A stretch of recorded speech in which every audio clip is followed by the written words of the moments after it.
So first let's talk about zooming in. Now when I'm talking about zooming in, I like to use the analogy of music. Okay, we've talked about music and used this analogy a lot in this course because there's so many similarities between music and our our speech in spoken English, or any language, but in this case English. So there's this rhythm and this flow to the way that we speak. Well, when we're comparing it to music, when we're talking about zooming in, we're talking about zooming into to look at and identify the specific sounds or the specific notes that we're using. Okay, so in music, a piece of music is made up of individual notes. Okay, notes that are put together in such a way that create this rhythm or this music that we hear. Same thing with our speech.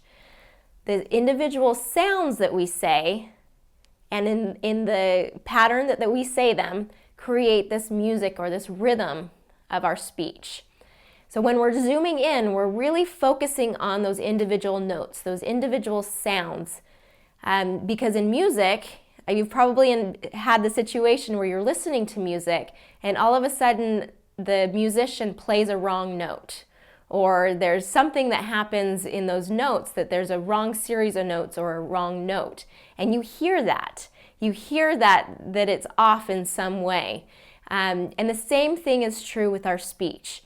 When there's a wrong sound, when you're creating the wrong sound, the native speakers pick up on that. And it's kind of like, they notice something that's off and that's wrong in that speech. And so what we have to do is we have to really zoom in and concentrate on those individual sounds.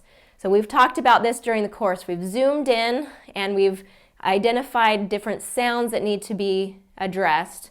And we've talked about consonants and the specific consonant position and sounds in English. We've talked about English vowels and those specific shape of your mouth or shape that your mouth needs to be in when you create those vowels. We've talked about sound combinations. We've talked about ending sounds and making sure that ending sound is on. We've talked about tense markers and especially that voiced and voiceless contrast. Now it's all of these things that are kind of those individual notes in our speech, the individual notes in the rhythm of our speech. So we have to make sure that those notes are correct. So that's why we zoom in and we concentrate on those specific details and those specific sounds of English. Now, the other thing that we do in this course is then we zoom out. Okay, the idea with zooming out is instead of getting into the details and concentrating all the time on just those detailed sounds, we have to zoom out occasionally and focus on just that rhythm, the music, the melody of our speech. So when we're talking about zooming out, it's this idea of let's take a step backwards and let's look at how everything's flowing together. How we're getting that word stress, that sentence stress to work together. How we're using our intonation to create the meaning and emotion of what we're saying. How to smoothly connect and link our words so that there's a nice flow to that rhythm that we're talking about. How are we pausing? How are we using our voice? All of these are concepts when we kind of take a step back and look at the bigger picture, the bigger rhythm in our speech.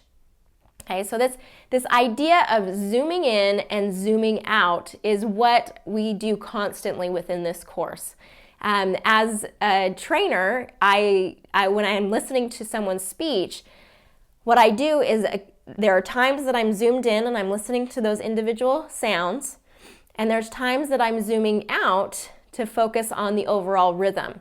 And so that's that constant analysis from me, is identifying what is it that's causing this person to, causing inconsistencies in their pronunciation or making them so they're not clear, or that they have this rhythm that is not quite right to English.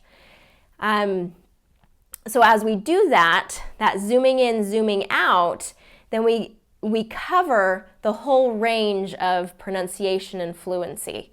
We cover from the very detail to the overall picture of how you're using your spoken English.